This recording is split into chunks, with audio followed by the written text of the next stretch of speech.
My dear subscribers, will और would का difference आज की वीडियो में हम सीखने जा रहे हैं। Will versus would. विल और वुड का प्रयोग आपने कुछ किताबों में भी पढ़ा होगा, कुछ यूट्यूबर से भी सुना होगा। तो मेरा इस वीडियो में प्रयास होगा, my aim is to help you a lot regarding will versus would. आप सभी को जो नहीं जानते हैं उन्हें भी बता दूं, सिखा दूं, समझा दूं, और जो जानते हैं मगर कुछ चीज़ें नहीं जानते, क्योंकि हर व्यक्ति सब कुछ नहीं जानता, तो उन्हें भी कुछ नया सिखा दूं, यह मेरा प्रयास होगा। विल और वुड एक कॉम्पिटिटिव लेवल में, कॉम्पिटिटिव एग्जामिनेशंस में पूछे जाने वाला, एरर्स फाइंड करने वाला, विल और वुड बहुत ही ज़्यादा पूछे जाने वाला क्वेश्चंस हैं जो विल और वुड से पूछे जाते हैं। पहले तो आप क्लियर करेंगे कि विल या वुड क्या फ्यूचर टेंस में यूज होता है।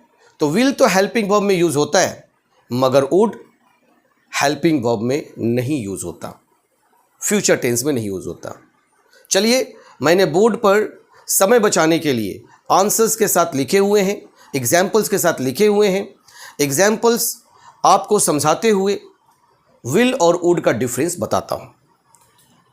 फर्स्ट ऑफ ऑल, विल एक फ्यूचर का हेल्पिंग वर्ब है। सिंपल में I will go, they will go, आई या वी के साथ अफर्मेटिव सेंटेंस में विल का प्रयोग होता है, मगर क्वेश्चन यदि बनाएंगे तो विल नहीं लगाएंगे। शैल आई गो टुमारो, ऐसा करके होता है। तो विल हेल्पिंग वर्ब है। विल हैव का भी यूज होता है फ्यूचर परफेक्ट में। मैं जा चुका हूँगा, आई विल हैव गॉन, आपने पढ़ा है,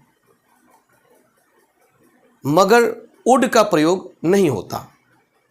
वुड मैंने यहाँ लिखा है number 1, will as a helping verb होता है, would as a helping verb नहीं होता है। विल का पास्ट है वुड, विल का पास्ट है वुड, मगर पास्ट में होते हुए भी पोलाइट सेंस में गागेगी में तो वुड भी आता है। आगे के एग्जाम्पल्स में मैं आपको समझाऊंगा। विल का पास्ट फिलहाल आप वुड समझेंगे। पोलाइट सेंस में विल भी होता है, मगर ज़्यादा पोलाइट सेंस में, मोर पोलाइट यदि करना हो सेंटेंस को, तो वुड का प्रयोग होता है। जैसे यहाँ पे मैंने बताया है कि will you, want you, want will का वॉन्ट हो जाता है क्वेश्चन टैग में। Will you, want you, would you mind, इनसे निवेदन, रिक्वेस्ट या निमंत्रण, इन्विटेशन का प्रयोग में लाते हैं। जैसे विल यू या would you give some money. अब will you give some money का मतलब होता है क्या आप कुछ पैसा दोगे, और उसको और पोलाइट करना हो तो would you give some money, क्या आप कुछ पैसा देंगे। दोगे और देंगे में दोनों में डिफरेंस है। गागेगी तो दोनों में है, मगर दोगे से पोलाइट वर्ड नहीं है, वुड से मोर पोलाइट है, ज़्यादा पोलाइट। विल फॉर्म या फॉर्म डिटर्मिनेशन के प्रयोग में होता है। अब चलिए सेकेंड रूल में, विल या would as a modal. Yes, दोनों ही मॉडल वर्ब के तौर पे प्रयोग में आता है। मॉडल्स क्या है? मॉडल वर्ब्स मूड या मोड को रिप्रेजेंट करते हैं। जैसे मूड क्या है? सब्जेक्ट का मूड क्या है? वर्ब डिसाइड करता है। सब्जेक्ट किस मोड में काम कर रहा है, भाव, दशा, अवस्था को, मूड को डिफाइन करता है वुड, विल। अब मॉडल वर्ब्स होते हैं 24। मैंने आपके नॉलेज के लिए यहाँ लिखा है इज, एम, आर, वाज, वर, ये 5 इन नंबर, जिसे हम टू बी के फॉर्म्स कहते हैं। क्या कहते हैं? टू बी के forms, is, am, are, was, were, has, have, had, ये 3 हो गए। इसे हम कहते हैं टू हैव का forms of to have, has, have, had. Do, does, did, form of to do के फॉर्म डू, डज, डीड होते हैं, ये भी 3 है ना जी। फिर सैल एक मॉडल वर्ब है, इसका पास्ट यूज होगा शुड।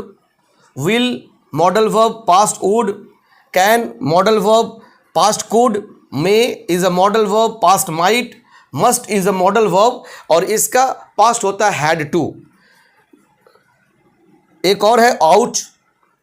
तो इस तरह 5, 3, 8, 3, 11, 12, 13, 14, 15, 16, 17, 18, 19, 20, 21 और डेयर, नीड और यूज्ड, ये नए डिमांड के अनुसार according to new era new demand, dare, need and used is also counted in modals auxiliaries verb, मगर इन्हें हम कहते हैं मार्जिनल मॉडल्स, आंशिक रूप से, पूर्ण रूप से नहीं है।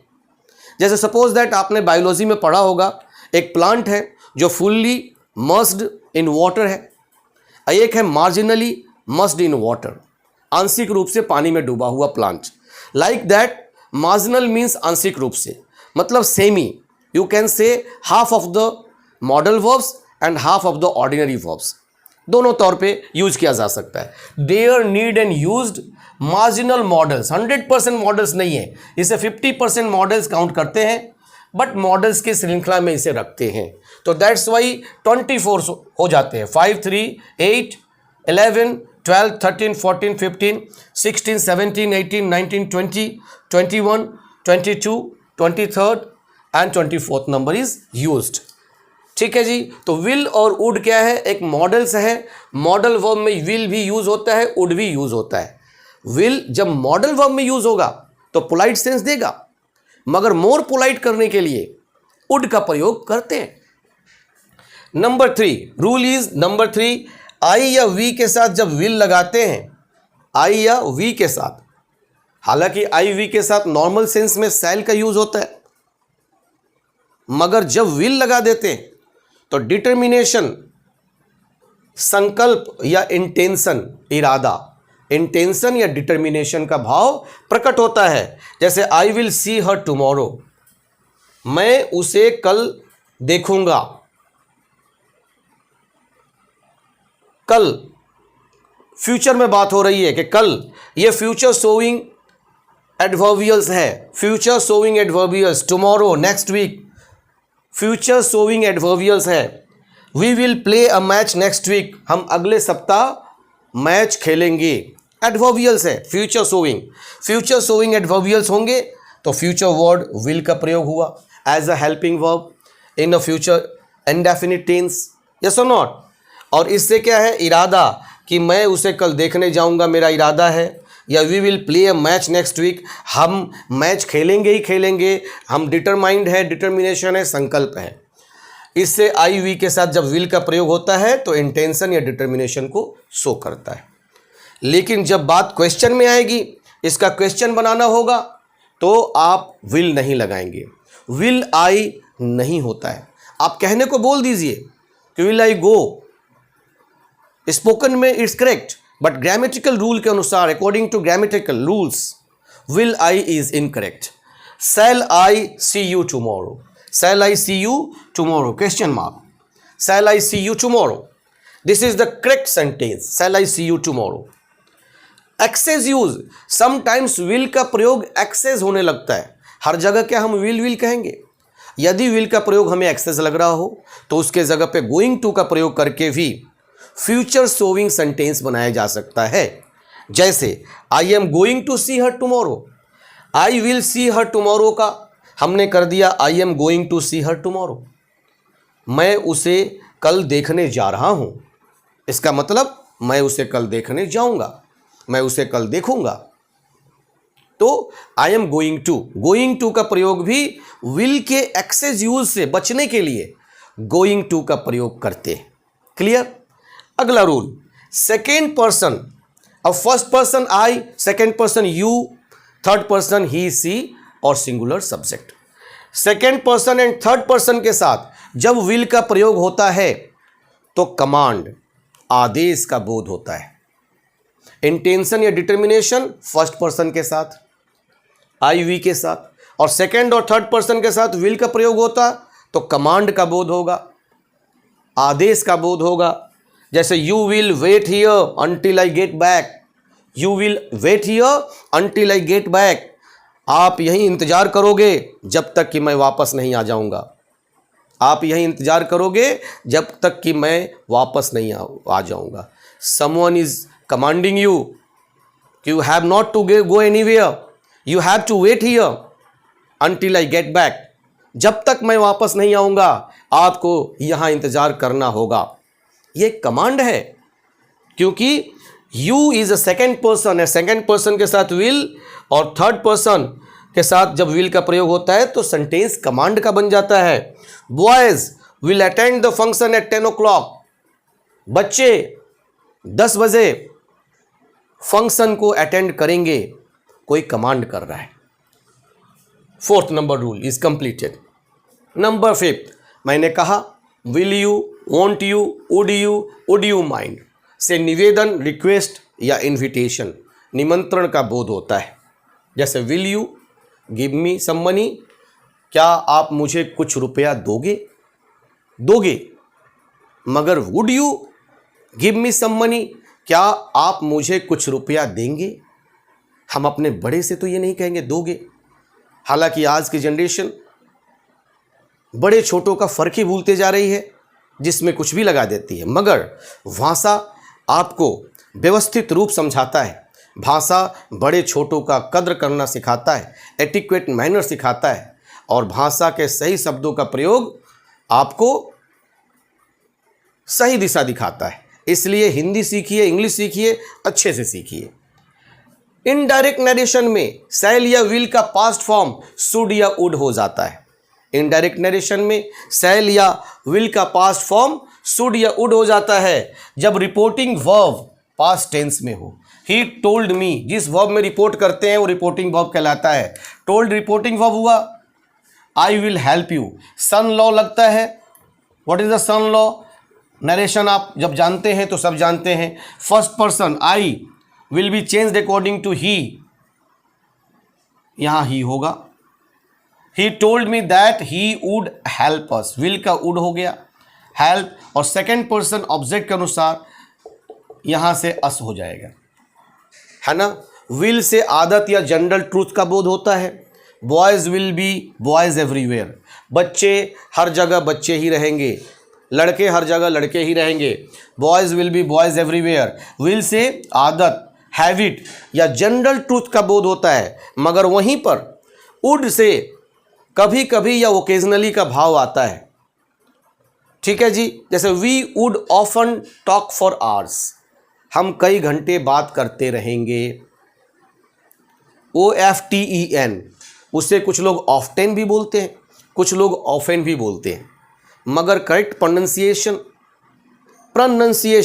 ना कि प्रोनाउंसिएशन, PRONUNCIATION, प्रोनाउंसिएशन, उच्चारण, तलफ़ुज़, स्पेल्ट, एसेंट, आप कुछ भी कह लीजिए। तो करेक्ट प्रोनाउंसिएशन ऑफेन है, ऑफ्टेन नहीं। We would often talk for hours, इसमें बात की जा रही है वुड से कि हम ओकेजनली, कभी कभार बात करते हैं। और कब? भूतकाल में। अब यहाँ वुड फ्यूचर शो नहीं कर रहा है, वुड भूतकाल को शो कर रहा है।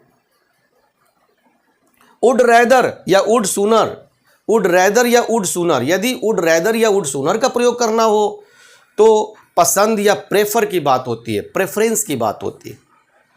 I would rather start now, मुझे अब स्टार्ट करना चाहिए। मैं कुछ और काम कर रहा हूँ, मगर कुछ और काम ना करके, या फिर मुझे कुछ और काम करने के लिए कहा जा रहा है, मगर मैं कह रहा हूँ कि नहीं नहीं, मैं ये काम अब नहीं करना चाहता, मुझे अब यहाँ से जाना चाहिए, मैं जाना पसंद कर रहा हूँ, मैं प्रेफर कर रहा हूँ कि this work is not preferable for me, I want to start right now. तो दैट्स वाई वुड रैदर या would sooner is showing for preference, prefer का भाव देता है वुड रैदर या वुड सूनर। विल या वुड का प्रयोग कंडीशनल सेंटेंसेस में भी डिफरेंट प्लेसेस में होते हैं।